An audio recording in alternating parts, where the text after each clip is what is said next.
places, heavenly places, they seem to call to me. If ever I should go, I will. Aloha everyone, another beautiful day in Hawai'i in Iwalani's Healing Garden. I'm Iwalani, and what is the Healing Garden all about? Well, for those of you that are new to our program, this garden was gifted to me by our family. And the bottom line, at that time, I was struggling with stage 3 cancer for the second time. So can you imagine? I was devastated. I was hungry for healing.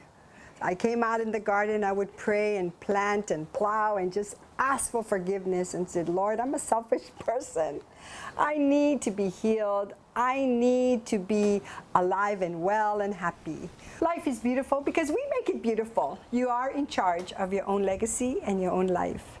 So let me share with you an amazing young woman. I will call her someone that has been through life, and you have so much to learn from her. Her name is Iwalani, Laboy O'Helen. Oh, Highland. Oh, she will tell you. Oh, Helpin. That's her name. Oh my gosh. I really slaughtered that one. She's a beautiful wife, a mother, a singer, an entrepreneur, a board member of Women Struggling with Adversities. And I'm going to tell you the story that she will share. It's amazing.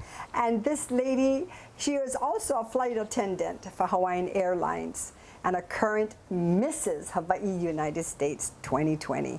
So please, I'm going to ask you, beautiful Iwalani, take me up to current and share with Auntie what all the magnificent things you're into now in this Aloha, present Auntie. time. Thank you so much for having me. I'm so honored to be here and to be a part of this wonderful show. And just this opportunity that you have given to just encourage and empower other women. Thank you. I'm just so blessed to be here and so excited to share. So, as you have mentioned, I am with Hawaiian Airlines. I've been there since 1998, so just going on 22 years. You don't even look old enough. And right now, with everything going on with COVID, I haven't been flying. But that in itself has been a blessing. I was honored to be appointed the title of Mrs. Hawaii United States 2020. And that all came about because of the whole COVID virus. The director wasn't available to have the pageant this year. Yes. But because I did compete back in 2017 and I came first runner-up, she got together with another director and fellow queens, and they kind of talked over amongst themselves, and they looked at all the candidates, and she called me and she said that they would be honored to give me the title. So I was so blessed. That is amazing. Well, of course you deserve the title. Yes. So blessed, Auntie. And I just really feel that it has given me the opportunity to get involved with what I'm passionate about. So tell me more about that. I know you have a lot of passions. I mean, you're extremely talented. You service the community in so many ways. You're a keynote speaker about abuse. I mean, just tell me more, please. Yes, so I am on the board of Women Speaking Out, and we do have an annual Speak Love conference, and that's held once a year. We bring in high school girls from around the state, and we do dream boarding, we do makeovers, and I speak there. And I share with the girls my testimony and my life story, just in hopes of encouraging them and to just bring awareness and to just give these young girls an opportunity to see and to be aware of what the red flags can be when you're involved in an abusive relationship. Well, we're talking about the present, and I'm going to dig. Can you rewind, hopefully back when you were young teenagers? What was your aspirations? What were your goals in life? Because you're drop dead gorgeous. What were you thinking? You have a single mother at the time? Oh, yes. Yes, my mom. You were a teenager growing up. So tell me about that, please. So my mama had me when she was 19. And she and my dad had divorced. They got married and divorced shortly after that. So because my mom was still young, you know, she was still kind of finding her way throughout life. I was very blessed to have my auntie and Tutu and my mom as well. They all kind of malama'd me and raised Hawaiian me. Style. Yes. But I wasn't aware that that childhood that I had left some deep issues, some deep-rooted issues within myself. And I grew up having abandonment and rejection issues. But it wasn't until I became a teenager and I met my son's father, 16 years old. He was 5 years older than me. And of course, my parents didn't want me to have anything to do with it, but I didn't listen. Hard head, I thought I knew it all. I wanted to do everything on my own. And that was my first introduction to an abusive relationship. Will you tell me more? I know it might hurt, you know, but No, I enjoy sharing. I need your voice because you're such a strong speaker for the women, the young girls now that are going through this. Looking at you, look like you have no problem, you know, you're born with a silver spoon in your mouth, you're a world traveler, you do so much, you drop dead gorgeous, not knowing all the adversities that you've gone through and struggles. So please share, if you don't mind. So, like I had mentioned, 16 years old, that was my first introduction to an abusive relationship. I got pregnant 1 month after I graduated high school. I had my son at 19. I had just turned 19 years old. 3 days later, I gave birth. And here I found myself, young teenage mom, you know, just experiencing all of the hormonal changes and just everything that come from having a child. Yes. And yet, being in the abusive relationship. So when my son was 3 months old, his father had gotten arrested, and he was incarcerated for about 7 years. And, you know, that was a blessing. That was a blessing right there, because it was like God had just kind of come in and separated. And so my son and I, you know, we kind of grew up together because I was so young when I had him. I had multiple jobs. I was mom, dad, coach, mentor, everything that you can think of. You know, I struggled to work jobs to pay for our rent and to be able to put food on the table and to have, you know, activities that my son could participate in. And that bond is really what helped make our relationship become closer than ever. Phenomenal because he's a pure gentleman, but it had to be because you had to be mother and father and also instill all these values into him. And what was really nice is that you gave him, or you taught him how he truly should treat a woman, because you were never treated with that love and the class and that admiration where you said you were an abusive, you know, secondary, self-servient, if you will. And with your son is just a perfect gentleman. So it comes from you, you know? I mean, women out there, you have to realize that we are products of our children, examples. And you have like I said, your product, your son, is just a replica of you. You know, sweet, charming, respectful, tall and handsome. What more can you share after going through that time and your son graduated? Then it was time for you to invest in you because you were that perfect mother. I remember you said, Auntie, I got to go to here, I got to go there. I mean, you did everything. I did. And no offense to some of you mothers out there, but because she went through so much, she decided she needed to be the best mom she needed to be because of the fact she didn't have that. She was bounced around from tutu to auntie to mommy because her mother was a young mother. So for those of you that are struggling with all of that, that's perfectly fine. But invest in yourself. And that's what you did. You so invested. Important, Auntie. So that first relationship was my introduction into abuse. And it was 16 years of just various abusive relationships that I was in. What is abuse to you? Verbal abuse, mental abuse, physical abuse? Physical, mental, verbal, emotional, controlling, manipulating, all of that is definitely signs of abuse. And when a woman suffers from that, it really breaks down their spirit. And I was a very, very broken person for many, many years. And it had to take my son at 10 years old, I'll never forget this. One day we were riding in the car and he looked at me and he started to cry and he said, Mom, you're not the same anymore. You're always sad, you're always crying, and I miss my mom. And at that moment, it was so pivotal for me, Auntie, because for many years I couldn't get out of it. Even though I knew in my heart and in my mind that it wasn't good and it was destructive, I couldn't leave. But I remember looking at my son that moment and I told myself, if you can't get yourself right for yourself, you're gonna do it for your son. That was a broken moment. That's when you said, that's it, that turned the light on for me. I'm done. I'm done. I told myself that, you know, my son did not deserve to suffer because of my mistakes. And you know, it's amazing because your son noticed it, and that's what happens in relationships. We don't know that the children watching, and the children know. They know. They know. He never saw the physical abuse, but he saw the You side crying. effects. Yes, yes. Always crying, you know, just, he would see some of the bruises here and there, but he knew that I was broken. And for a young child, especially boys, they want to protect. And you know, because it was just he and I, he had a responsibility where he felt like he had to be my protector. And that's something that no child should ever have to live with. I love that word that you said, your spirit was broken, or he saw that because you weren't the same. That is true, ladies and gentlemen. When you say the spirit, you have, each and every one of us have that spirit within us that we know immediately. We have that intuition. We are tuned into that. Yes. So think about that. And I will be right back. Aloha.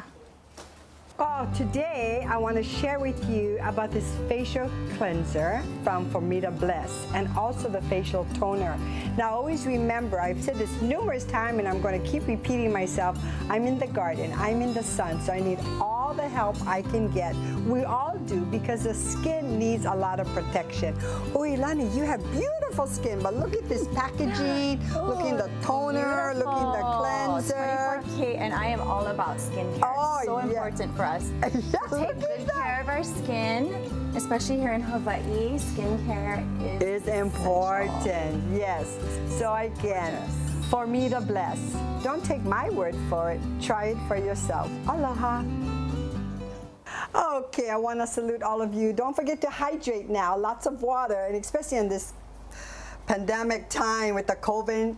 Educate yourself. Do sanitizers, wear your mask, do water, everything, because we need Hawai'i to be perfectly numbers coming down. So, you know, I want you ladies out there to, you know, take care of yourself. Never stop learning. Listen well to your heart, to your inner spirit. Love yourself and be kind. You have to be kind. We have so many great educators out there and women reaching out to you, so there's no way that you need to be in this abusive situation.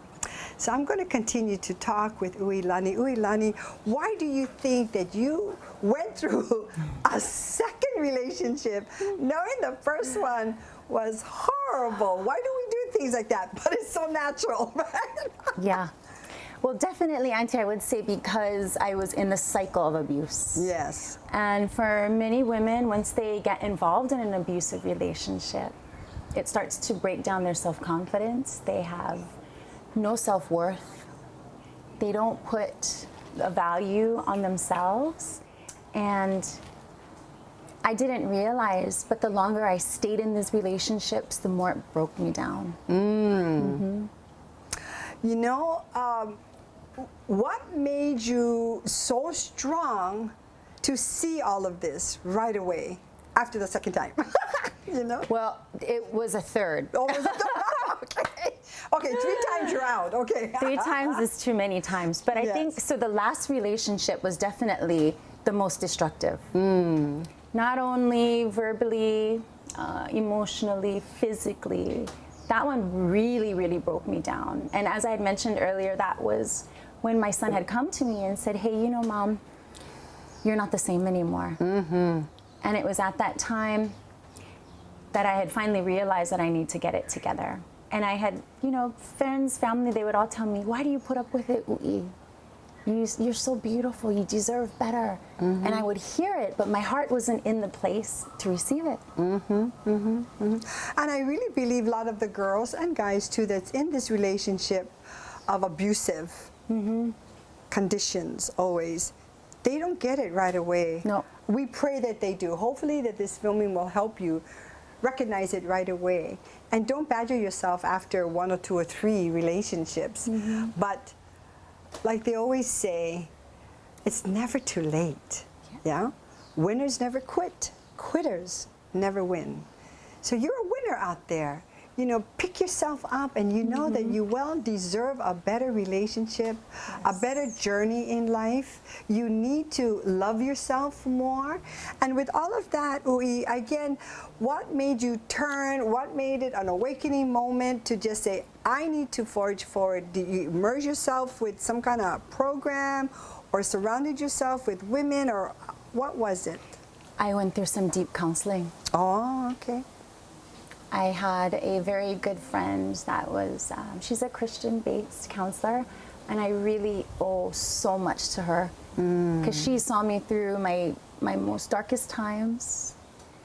And it was at that point when I decided that I was ready for a change. And that's what happens when you're in these abusive relationships. Everyone can tell you, you're so beautiful, you don't deserve this, but only you can make that decision. And when I had made that decision in my life, I decided that I was going to go through counseling. And I went through a period of about 4 years of healing. And it wasn't easy. It was not easy. But I had to push through the pain. And it was during that time that I realized that it was my childhood issues of abandonment and rejection that carried on into my adult life. And it affected the decisions that I was making with these relationships. I've known you for such a long time. You love to sing. Again, that was therapeutic. You love to hula. Yes. You wear your smile so beautifully. You give it away because it's free. So that's what you should do, don't you think? I mean, find ways of healing yourself from within. Yes, definitely. Sing it out. And I really believe never hesitate to talk to others or share with others. Don't you think that that's important? Yes. When you hold it in, that's what's going to eat you up. You cannot. Everything needs to be brought to the light. And in order to heal, things need to be brought to the surface. And a lot of times, people, we don't want to share. We're shame.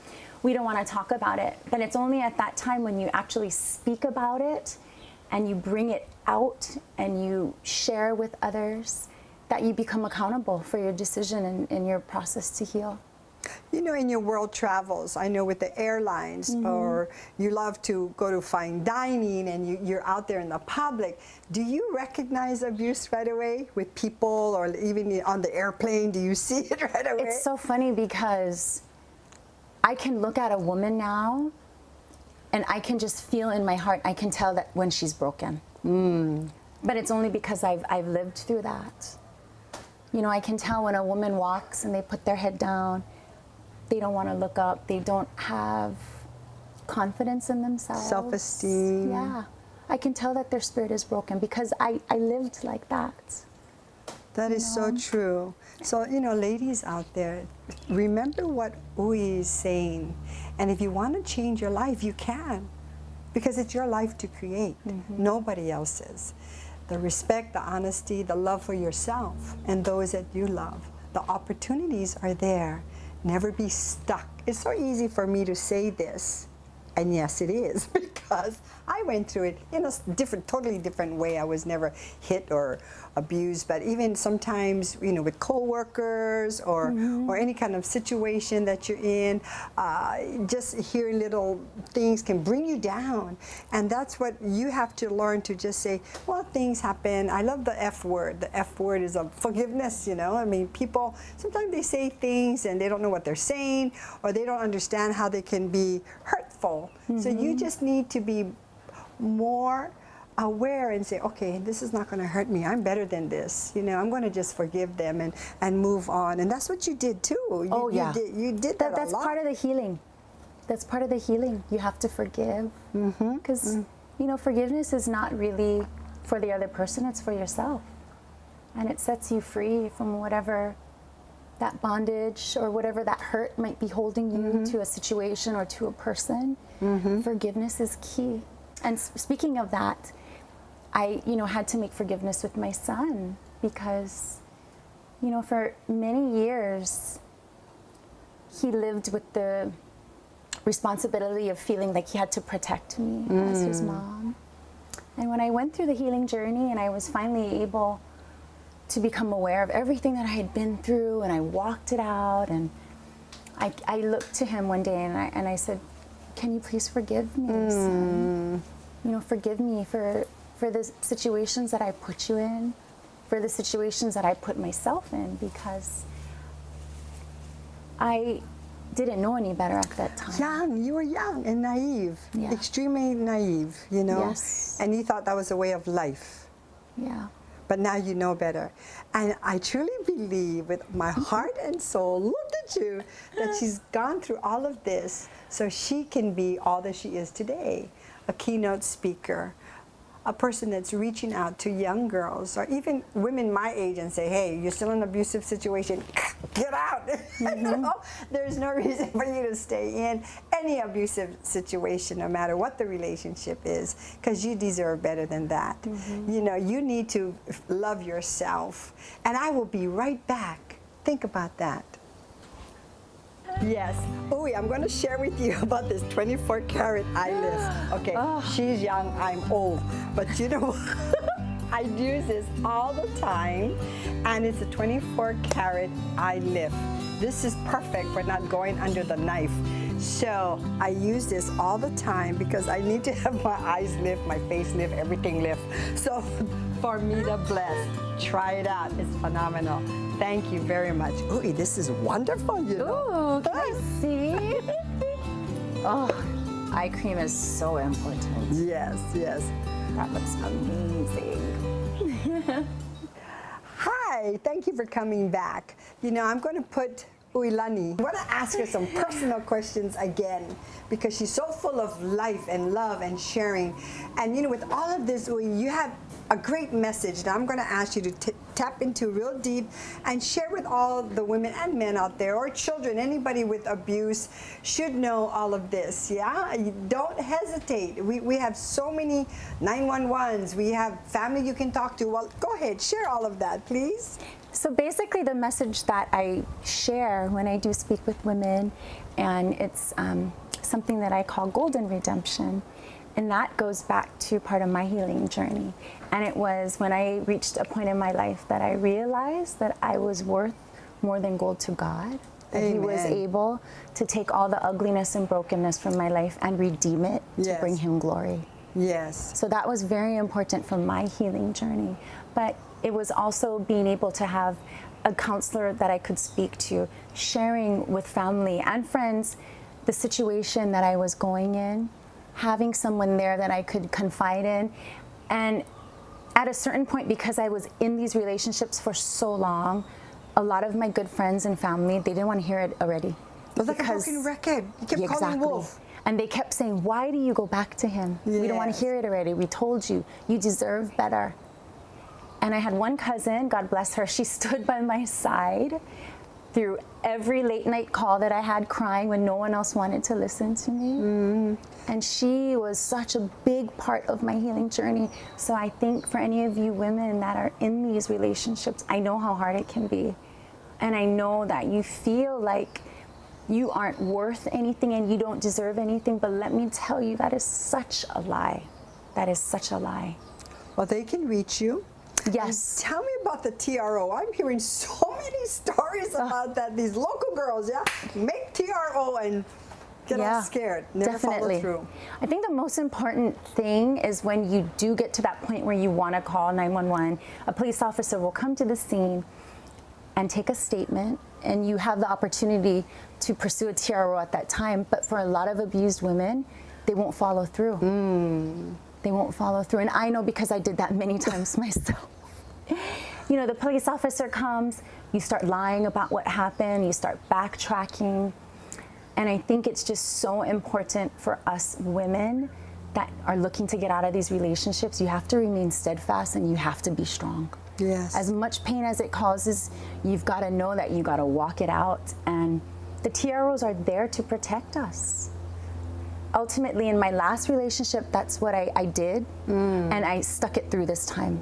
Good for you. And that was the one thing that kept us apart. That was the last time I saw him, when we left the courthouse. Well, empowers you. Yes. Empowers you women out there. Yes. When you do that, you don't do backtracking, and then the person don't respect you. You become the doormat. And they keep coming back and badgering you and badgering you and bringing your self-esteem down. Yeah. And you're struggling with all of this, and then you feel ugly within. And trust me, when you feel ugly within, it comes out through here too. But when you're happy, you start glowing. Yeah. Like you said, the women, you know, they don't want to dress up, they look ugly, they put their head down. Yeah. You know, but when you're released and you're happy and you're joyful, you put a smile, and that's worth $1 million. You know, you have so many great things that I'm so grateful that you came here. I'm going to ask you to come back again. Thank you for having me, And I look forward Auntie. for you to represent our Hawaii Thank in this you. Mrs. United States. Yeah, I'm Oh, excited. I'm so excited. It's in October. Hopefully everything will still go as planned. It'll be in Las Vegas. And I'm just so honored. I'm so honored. I'm humbled to have this title. And I will do the best that I can to represent the women and to just get my message out there. To encourage them, to empower them, to inspire them. I came from Waimanalo. You know, I didn't come from much, but it doesn't, your past does not determine your future. Amen. I like that. I like that. So all of you out there, just know that you are blessed. Just know that you are worth everything that your heart desires. Always remember, opportunities are there. No vision, no goals, right? You have to learn to love yourself. Whatever the mind can conceive and believe, you will achieve. But it starts from you. Remember that. It starts from you. You can only be as beautiful as you want to be. And it doesn't mean about being born with good looks. It's about having the beauty within. Yes. I've never been a queen, but you know what? I'm a queen of my own garden. The chickens and the cats love me. I have my own audience over here. But you know, again, we are what we create. And create the best journey for all of you out there. Until we meet again, I'm Iwalani in the Iwalani's Healing Garden. Aloha. Ui, thank you so much. Thank you for having me, Auntie. My pleasure. Aloha. Aloha, friends. As a reminder, I'm here for you every Sunday at 4 o'clock. Thank you so much for Me to Bless for sponsoring the Healing Garden program. But there's something now I want to share with you, one of my favorite quotes for today. Stop judging events as either positive or negative. Rather, simply experience them. Celebrate them and learn from them. Every event offers you lessons. These little lessons fuel your inner and outer growth. Without them, you would be stuck on a plateau. Think about it. This is by Robin S. Sharma. Life is beautiful, friends. Make the best of it. And more importantly also, for Mangorio's Catering by Annabelle Kabebe. Thank you again. Until then, aloha and a hui ho. Hi, aloha everybody. Please remember in these beautiful times in Hawaii, I'm going to say beautiful because we are about the attitude and gratitude. I'm just saying it's beautiful because I'm alive at 70 years old. Always remember to wear a mask, okay? Remember social distancing. Always remember to live a healthy life. And remember about the Hawaiian shake, handshake, or knuckles, or whatever it may be. And always remember to sanitize, sanitize, sanitize. Ui, please say a few words. For all of you out there, thank you so much for joining us, and we're so appreciative, especially during this time with the quarantine, that we're able to just get out and to share a message with you and to just reach out to all of you. So please know, if there are any women out there that are needing someone to speak with, I will leave my email address. Yes. And we'll find a way that we can get it out to you. Please know, if you're in a dangerous situation, to call 911. And to just know that there are many outlets available for you, and to just always remember that you are worth anything in this life. Yes, and we agree, health is wealth. Yeehaw!